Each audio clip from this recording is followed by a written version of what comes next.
Hello and welcome. I'm Dr. Adam Dorsey, a psychologist in Silicon Valley and the host of Super Psyched, a podcast dedicated to supercharging your life. Each episode contains fun, high-quality interviews with experts looking at psychology from all angles. Super Psyched is your tool to get more of what you want in your life and less of what you don't. Do you remember your 20s? Perhaps you are in your 20s. Regardless, for most of us, our 20s featured a different series of challenges than our teen years did. For many of us, we were just getting started with serious work, just getting started with serious relationships. Oh, and I don't know, just trying to figure out what we were going to do for the rest of our lives. Many of us traveled hoping to figure out who we were. Many of us were depressed and lonely. Many of us thought there was something profoundly wrong with us. But as I have learned, there was generally nothing really wrong with us. We were in our 20s, and that's what that decade is like. It's turbulent. There are lots of books on early childhood, late childhood, early adolescence, late adolescence, and books on various other stages of life, including middle age and older age. However, there haven't been many books specifically looking at the decade known as our 20s. That's where the guest on this episode comes in, and wow, how badly do I wish I had known during my 20s the information we're discussing. Dr. Meg Jay is a psychologist who specializes in treating people in their 20s. She's written 3 outstanding books, and I cannot begin to tell you how much I love them. They include The Defining Decade, Supernormal, and her latest, The 20-Something Treatment. Her books have received accolades high and low from The New Yorker, Slate.com, Adam Grant, and so many thought leaders. It's like a giant Meg Jay parade of fans. If there were such a parade, I'd definitely be in it, and I imagine that you will end up feeling similarly. So listen in as Meg and I talk about 20-somethings and what they need to know. Dr. Meg Jay, who has asked me to call her Meg, a hearty welcome to Super Psyched. My pleasure to be here, Adam. I'm only laughing because over the last week, I just powered through your collection, and it's just so good. And the 3 books are just so different. And each of them, it's almost like you're throwing out takeaways by the bushel. And I love your work, is all I can tell you. It's so important. Thank you. I really appreciate hearing that. As a fellow author, you know what it's like to hear that. It's what keeps you going. Thank you. Well, I've got a couple months before my book is in hand, but I can't wait for somebody who's not a family or a friend to say that it was good, God willing. It'll happen, and it feels amazing. So thank you. All right. So let's get into it. You've written 3 very different books. Your most recent one is The 20-Something Treatment. And what can I say?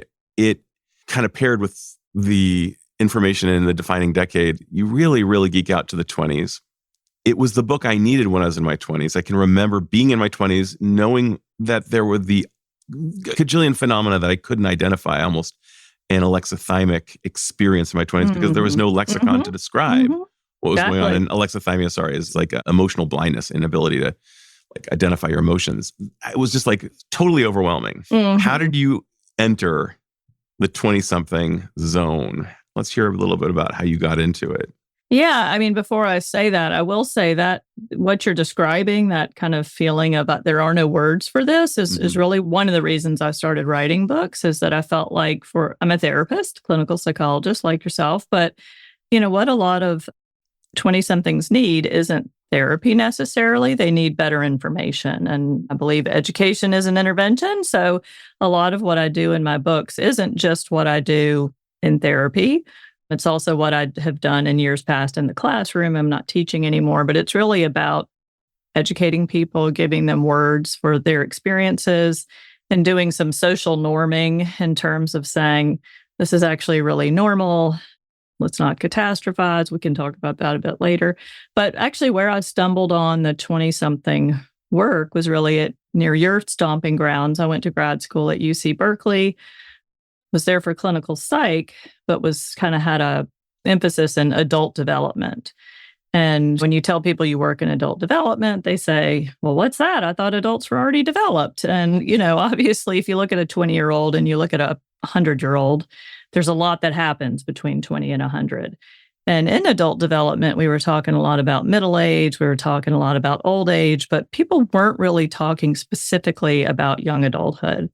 And I think that's because it's changed a lot. And in the 21st century, suddenly adult milestones have shifted up, and there's this 10-year period where people are trying to start their lives and figure out work and love and identity. It's a lot. So it's really kind of emerged as a unique developmental moment. Nobody was talking about it. Nobody was writing about it. I actually went to a bookstore to look for a book to recommend to my clients, and there weren't any. So I thought, well, I guess I have to do it. And that was where that idea came from, that there just really was nothing on the shelf. These sensitive windows of our lives. And Eric Erickson, who I know you like because you've cited his work a lot, he was a developmental psychologist. He talks about these stages in life. And I'm remembering as a third grader, one of my fellow students told me this was the most important year of learning because it was the year we learned the most.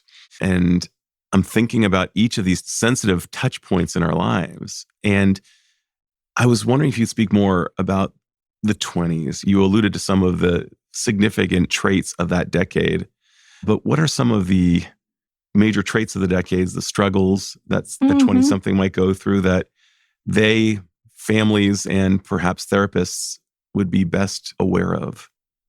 I mean, what's really defining about the 20-something years is that they're the most transformative decade. So they're the decade where the most change happens. So I'll throw some factoids at you. And one of my favorites is that 80% of life's most defining moments take place by age 35. Like I said, a lot of those quote unquote defining moments or milestones have shifted upwards more around 30 than 20. But if you trace those back even, like I recently posted something on Instagram of me getting my diploma from Berkeley while I was 9 months pregnant at 35. But if you trace those back, I started grad school in my 20s. I took the GRE in my 20s. I met my partner in my 20s. So even though our developmental milestones are shifting upwards, we're still starting those projects and getting in front of those projects in our 20s. Personality changes more in our 20s than any other time in life, probably because our brain is changing more in our 20s than any other time in adulthood, right when life is changing. So work and love and experience in life are wiring our brains for adulthood. A lot's happening with work. Your average 20-something will have 9 jobs by the age of 35. So that's a lot to help people navigate. Of course, people are looking for their people. They're looking for love. They're looking for friendship. And they're also shoring up their own internal sense of stability and self. So to me, there's no better place to work. It's really a developmental sweet spot, a time when you can help people get in front of all these important moments. That's what's great about it from my side of the room. On the other side of the room, your 20s are generally the most uncertain years because all these things you're working on it, but you don't see the fruits of your labor yet. So from a mental health perspective, they actually tend to be a mental health low point, which a lot of people are surprised by or only kind of beginning to read about in the headlines. But we've known that for 25 years. My goodness, my 20s were a mental health low point. Of course they were, right? I was flailing. And people have talked about, what would your autobiography title be? Mine for sure would be The Late Bloomer. I didn't have it together. I was not even close to a PhD at 35. And I'm looking at my wife by comparison and various other people in my lives. And yeah, they were just moving forward and knocking things down. And the ones who weren't, as you said, by the age of 35, many of them did not go forward. It was almost like, I remember, had I not been married to my wife, who challenged me, my mantra after 35, before I pursued my doctorate in psychology, it was, I've made my bed, I need to sleep in it. And I thought that was so courageous and virtuous. And like, this is like, I'm taking accountability. I screwed up and now I should suffer for the rest of my life. Okay. Turns out maybe not the best mantra. Right. Yes. Well, I mean, I do say that to people, that sometimes people will message me and say, oh my gosh, I just saw your books and I'm 31. I'm done for. I'm doomed. And I'm like, no, that it's about adult development. It all still relates to you. Sorry, no excuses. That I specialize in 20 somethings because a lot's going on and that's where the action is. I like to get in on it, but all the same things are still happening in your 30s and 40s and 50s in terms of career and love and friendship. And we all just are constantly working on those projects. You do seem like a no excuses kind of person. I want to talk about that in a minute because you really differentiate between assurance and actually helping somebody. Thank you. One of the things that I just want to, what I'm hearing you say before I get into the no excuses mode is that in spite of the fact that for the vast majority of us, the 20s are the defining decade, and by 35, 80% of us are pretty well cooked without. What are the challenges that somebody who is over the age of 35, who's listening to this, who thinks it's too late, as I did, for sure. I truly believed I was cooked. I even remember the moment when I determined that I was cooked. I was watching Cider House Rules. I was 32 years old. I came to the conclusion I was cooked. I remember it, but I didn't have the exact words for it, but I swear I remember it. What can somebody who's not in their 20s, maybe not even their 30s, who wants to challenge themselves and say, hey, I kind of blew it back then. There's still hope and time for me to change. I mean, I think both of my books, or all three of my books, 20-something treatment, defining decade, supernormal, are all very growth mentality books, not at all fixed mentality books that we're always changing and growing. I mean, remember, adult development isn't just 20 to 30, it's 20 to 100. And so I think a lot of the questions I'm asking 20-somethings, we can ask ourselves at any age. And often that boils down to, if there's something you don't want to be doing in 5 years, why are you doing it now? Is a question that often comes up with my clients. And so I try to get the training in there early, but I'm still trying to take my own advice every single day in my 50s. I just have to laugh. Yes. I mean, you just throw these brilliant, pithy statements that I just love, these axioms that we can just take home with us. So let's get into the no excuses mode. You talked about, I apologize, I'm talking about another one of your books, which I loved and which you and I will geek out to at a later time. But it relates to the 20-something. It relates to the defining decade. It relates to people over the age of 35 and the axiom you just threw out. You talked about hiking on a mountain and the perils of doing so and an interaction between the hiker and the ranger. I was wondering if you could share that one because it was so good. Yeah, that was a story from my own 20s. I tell at the end of the defining decade. A little backstory is people say, well, what did you do during your 20s? And they think I worked in a law office or something because the book is sort of about get going on your life. So they're kind of surprised to find out I spent the first 5 years of my 20s working as an outward bound instructor, which may be where the sort of no excuses stuff comes from. But anyway, this story was from that. I was actually between courses in Colorado, and I was going on a solo backpacking trip between two courses. And I was heading into Rocky Mountain National Park. And there's this really, really cool sign, very thought-provoking, right at the edge of the park. And it says in giant letters, the mountains don't care. And then below that, you read what says you need supplies, water, it tells you what you need. And it says weather can come in quickly. There's no one there to rescue you. You know, it's a pretty daunting sign. So, I mean, I was an outdoor professional, so this wasn't news to me, but it was a very powerful sign. So it made me feel a little unsettled. I was headed into this trip by myself. So I go in, the ranger station was right there. So I kind of went to say, this is where I'm going. This is my route. I'm going to switch back up this slope here, and I've got to get over that before the sun could hit the snow and get an avalanche, blah, blah. So I tell the guy my route. And so I say, well, am I going to make it? And he looked at me and he said, you haven't decided yet. And I remember at the time thinking, what a jerk. Like, come on, give me the answer. Yes, you're definitely going to make it. You're going to be fine. But he said, you haven't decided yet. So at the time, I wasn't loving that answer, but working with 20-somethings for 25 years, of course, now I get it. I tell my clients that all the time, that I can't promise them that your life is going to work out and it's this way or that way. But I can say that the only person who can really decide that is you. And so what do we need to do to figure out how to get you on a path that feels right. So anyway, I never forgot that. And very fortunately, I remembered it as a closing for the book because it turned out to be just right. Wow. In my own book, I quote something that I heard in the TV series Black Cake. It's a Hulu special. It's about a family that grows up in Jamaica, particularly the female protagonist. But one of the quotes about the surfer that they talk about when they're talking about surfing is, surfing is not a relationship between you and the wave. The wave is doing just whatever the hell it wants to do. Mm-hmm. It's a relationship between you and you. Paraphrasing it poorly, you get the idea. That's wonderful. I do. That's great. You haven't decided yet. He felt like a jerk at the time. I hear all of the sides of this, I think. Right.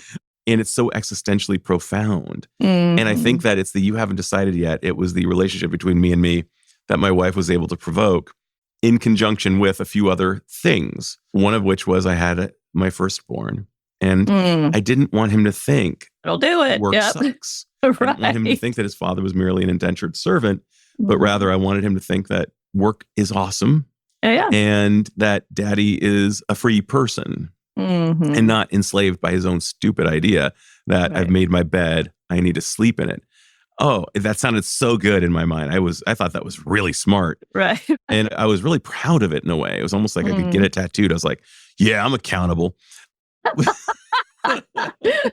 It's like, I'm accountable. I guess I can't do anything now.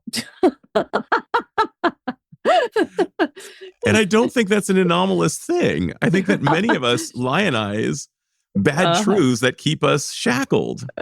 Yeah, it is funny that people will say, what do you say about people who read your book at 31 and say it's too late for me? I say, well, that's convenient.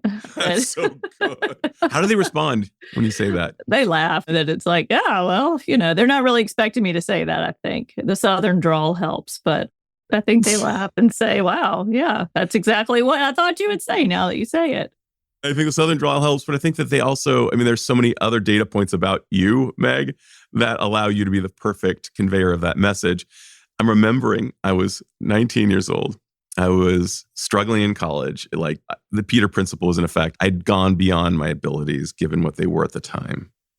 Let me just say college is arguably the hardest place on earth for people with ADHD. It was incredibly hard. And I had really bad dyslexia. I would sit in the library for hours going through a paragraph and not being able to get through, actually a page, but wasn't able to get through the page. No.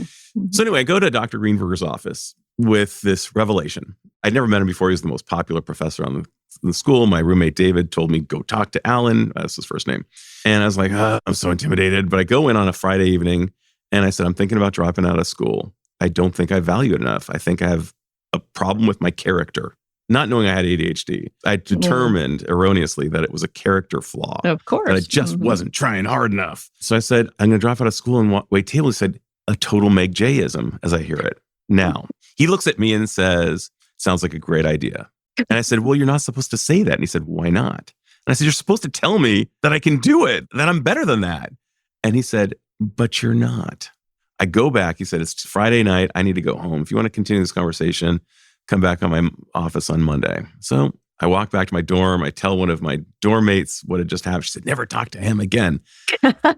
And you're like, yeah, but I can't stop thinking about it. I can't stop thinking about it. And no, the man is right. I'm not better than that. I need to figure out how to get better than dropping out. And so over the weekend, it just hit me like a ton of bricks. I'd never really read a full book, and maybe a book here or there, but not really. I relied on Cliff's Notes. And I go to his office and I said, I've got the greatest idea. I need you to choose a book every week. It'll be an independent study for 1/3 of a credit. And it can't exist on Cliff's Notes, and you just drill me on it. And he said, that's the weirdest idea I've heard in 20 years of teaching. Let's do it. Nice. And what ensued was like epic. It turned my brain from off to on. So there have been so many of these moments of my brain going from off to on, including my wife and my buddy Aaron, who did become a psychologist. He was my best friend in college. And my God, just the feelings of regret about my decisions in my 20s versus his. He decided to become a psychologist. That was always the dream. We'd both become psychologists. But I didn't. But you bring up a couple of interesting points in that are really woven throughout the 20-something treatment. One is 20-somethings tend to think they're more disordered than they are. So it's very common for them to feel like, I'm sick, I'm broken, I'm doomed, I'm disordered. It's a character flaw. There's nothing I can do to change this. And oftentimes, I mean, I'm a therapist, so I begrudge no one an amazing therapist. But unfortunately, most people cannot access or afford an amazing therapist. I mean, there have to be other ways. And you're describing, and what I talk about a lot in the book, it's really why I write books, is that oftentimes the help that 20-somethings need or that they find, it's not in therapy. It's not in a pill bottle. It's through meaningful relationships, meaningful information, meaningful experiences. And then that ends up having just sort of an enormous transformative impact on their lives, on their mental health. People often ask me when I'm talking about a book, oh, what do you wish you knew when you were in your 20s? For this one, for the 20-something treatment, looking back, I wish that I had fully known that I wasn't as disordered as I thought I was. You know, as someone who's read it, I was told that, and I sort of let myself believe it, but I didn't believe it enough. And that's really what a lot of what the 20-something treatment is about. When we look at 20-something mental health in context, it's a tough time, but people tend to get better. Most 20-somethings don't have disorders that need to be treated. They have problems they're trying to solve, and that's what they need help with. I did have an amazing therapist. I'll even name him Bob Lieb out in San Mateo, who I saw for the first time when I was 27. And it was later, in retrospect, it was later than I wish I could have. Like, I could have gone, I could have said, it's worth the money. I'm worth that. I just didn't at the time have that insight. And one of the most vexing things was I grew up the son of a super achiever. Like this guy. That's tough to follow with ADHD. Yeah. Yeah. I mean, at age 19, he started the Leonard Carmichael Society at Tufts University. 66 years later, it is still the most popular club on campus. 25% of Tufts students are members of this club. It's an outreach program that helps those who aren't being helped. So my father, in effect, starting at the age of 19, began helping millions of people by the dendrites of pressure of time. Right. And then he becomes like, graduates at the top of his medical school class and becomes a very recognized mammographer. And I'm just like, oh my God. So I really did think it was a fault in character on my behalf. I was positive there was something wrong with me. I compared myself to my Superman father, who now in retrospect, not most people have that trajectory with that kind of precociousness. And like, it's just unbelievable. It's funny. Even at 19, he looked like a 40-year-old. He looked like a man. Right. And when I was 19, I looked like a kid. What about the kid who's the child of a super achiever who's comparing themselves in their 20s like, I better do it the way my parents did. Otherwise, maybe I'm a genetic failure. Right. Well, it's interesting. It's not even just people who are comparing themselves to super achiever parents. I'm actually working on something about this right now, an article about it. But there's this sort of should of all these shoulds we're supposed to supposedly achieve in our 20s, that you'll hear a 25-year-old say, I should have a career, I should have a partner, I should have a house, I should have a baby. And my question is, according to what? In the data, that is not what your average 20-something has at the age of 25 anymore. But there's this strange thing how from the last 25 years, we've been in the 21st century, but we're still comparing what 21st century 20-somethings are doing to boomers from the 1950s. And the average age of partnership, kids, the average age of first home ownership is 36. So it's just not accurate that a 25-year-old should have those things by now. And besides, why compare yourself to another generation or another person or your parent? But I do see a lot of this feeling that young adults feel like they're doing it wrong or there's something wrong with them, that they don't have these things yet, when that just isn't the way young adulthood looks anymore. So true. We're going to talk about social media in just a second. You also mentioned that 20-somethings are the loneliest of all age groups. And you would think that they have friends coming out their ears. They have 2,000 friends or more on Facebook. And, Esther Perel talks about the fact that you might have a lot of friends on social media, but there is no intimacy. And it strikes me as extremely coincidental, if not causal, that as social media, I wanted to say foments, but rises in a kind of a fomenting fashion, boy, oh boy, does loneliness seem to go up correspondingly. And you even talk about Billie Eilish, and I was so flummoxed by what you described in her burgeoning sex life, that she would do what she was told based on certain norms of porn. Like, I'm supposed to like this thing that I do not like. I mean, a couple things. People are very surprised, 20-somethings themselves, because they'll say, what's wrong with me? I'm so lonely. Actually, I just got a message from someone on Instagram, and I think she was trying to remember from what country in Africa. I want to say it was Uganda. And she had heard me on a podcast and said it was so helpful to hear that your 20s are the loneliest decade of life, because she thought, why am I so weird? Why am I so lonely? But it's really a 10-year period of time where people are generally positioned between families. So as a kid and as a 30-something plus, you often wake up in a house with the people that matter most to you in the world, not to an empty apartment or with roommates you're not sure you get along with. There's a lot of movement. People are moving for jobs. Friends are moving for jobs, or you have friends and then they get a partner and they're not available anymore. So empirically speaking, 20-somethings are the loneliest people in the country. That's even more true that even compared to the elderly, which we imagine to be a very lonely time. But think about it. Elderly folks, like, they know, well, I have family. They love me. They may not be with me in my apartment or my home, but they're out there. They love me, or they have loved me. Whereas I think in your 20s, you're wondering, is anyone ever going to love me? Am I ever going to have that? So it's a very lonely period of time. And so a lot of people, of course, are looking to devices to figure out, where are my friends? What are other people doing? You referenced porn. When I first started doing this 25 years ago, it was pretty unusual for people to talk about porn because it was hard to come by. But now that's a standard intake question that I have with my clients. I say, well, we're about to get real familiar, but how much porn are you watching? And you would be surprised. It's a lot. And by the way, you also have to imagine that if they say a particular number, you have to add maybe 40%. Right. I don't even bother because it's always a lot. So I said, we're beyond quota. Right. Yeah. Right. You've hit the threshold.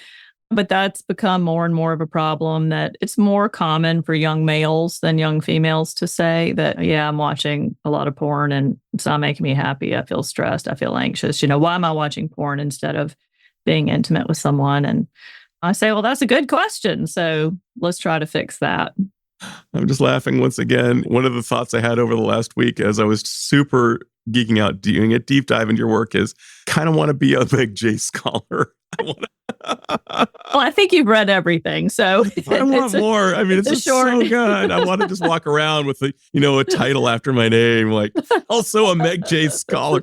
All right, so my next question. I'm a big fan of lists. I'm a big fan of what Marshall Linehan out of University of Washington, the creator of dialectical behavioral therapy, is called the wise mind, which is really using for decision-making processes the best part of our brain and the best part of our hearts, if you can call that emotional intelligence, intellectual intelligence. And so many of us enter the dating world just saying, well, it's love and we're good, but I'm low-key miserable quietly, but I can't leave because of other messages I've received in life.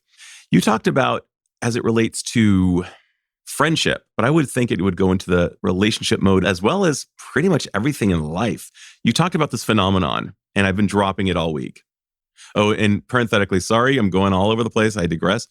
Before I got married, I had a list. I realized I needed to start using my brain more. And you are clearly a fan of lists, and I'll get into the thought experiment that I've been using all week with my clients in light of something you brought up.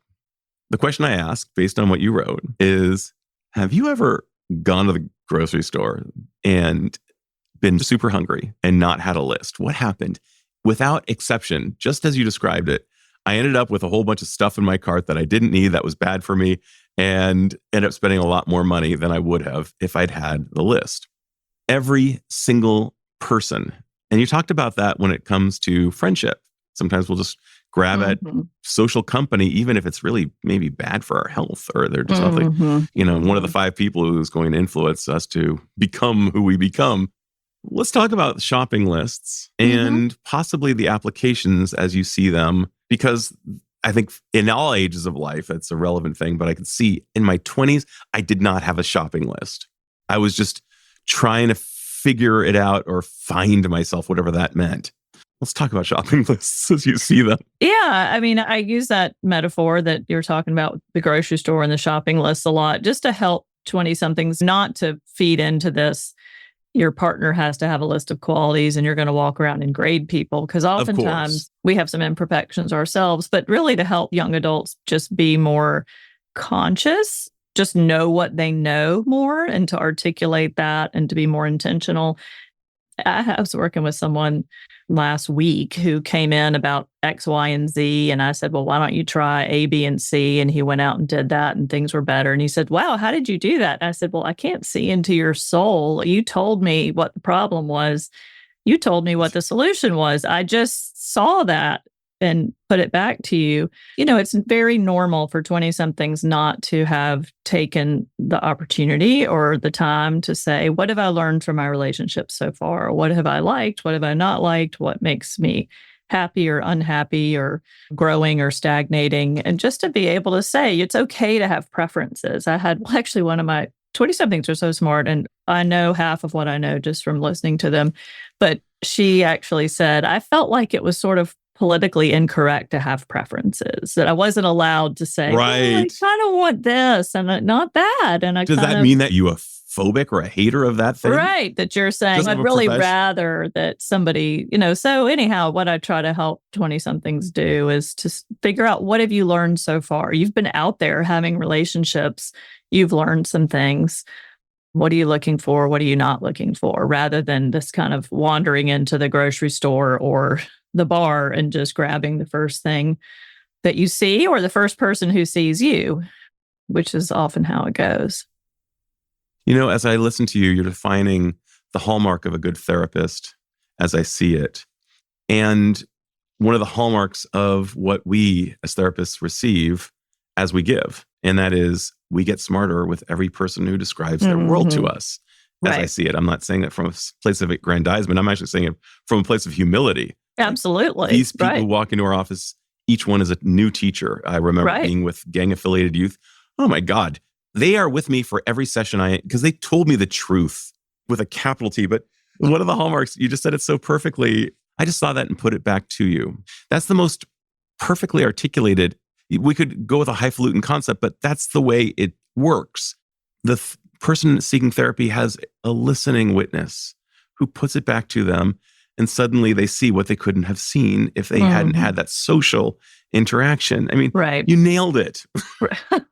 Well, thank you. I've been working on it for 25 years and I'm still working on it, but I have the courage of my convictions about 20-somethings from listening to 20-somethings. I would never, ever try to go out and write a book based on my thoughts just from the research, although all my books are quite loaded with research. But it's really, my convictions come from what 20-somethings have been telling me for 25 years, what they're struggling with, and deep down what they know they need to do, and what I see them go start doing, and how that ends up healing their mind and spirit. As I listen to you, all of these gems that come your way, I'm thinking about a quote that I've been really noodling on, and that is, I believe it came from my new friend Leslie Everett, an internationally renowned speaker, and she said that each of our formative experiences is like a coffee bean. And we put it so it could be being in Outward Bound. It could be that moment that you had that aha when the ranger told you what you didn't want to hear, but what you needed to hear. It could be being a wife, a mother. It could be going through all of the experiences that you have from the teachers who are the people you've seen as clients. Each of these has provided you with a coffee bean.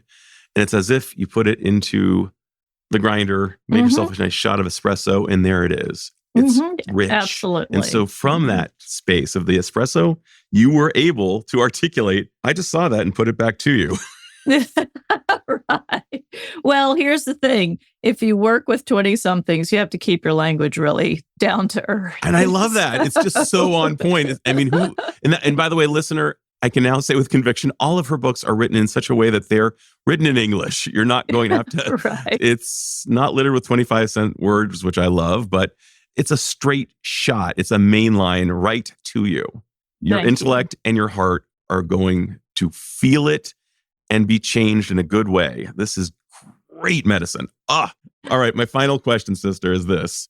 Meg, if you had the powers to confer upon all humanity one insight or one skill that would dramatically improve the life of the individual and perhaps by extension society at large, since we're all connected, what would that insight or skill be? And how do you imagine it would impact the individual as well as perhaps society?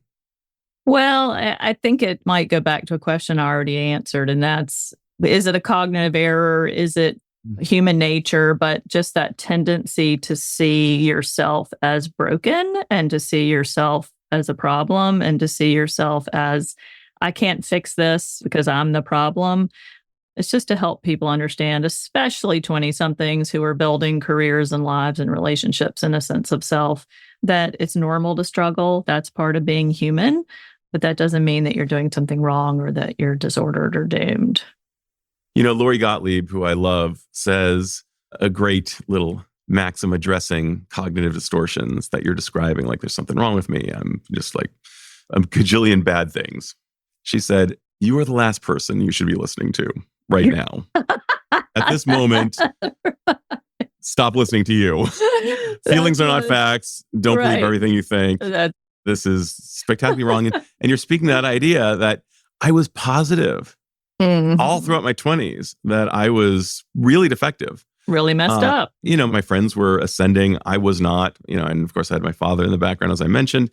We need a place, whether it's therapy or a good, kind mentor who can tell us about the roads ahead. Honestly, boy, what you're doing, Meg, I realize that you would love to, and you mentioned it more in your other book, Supernormal, that earlier intervention would be ideal.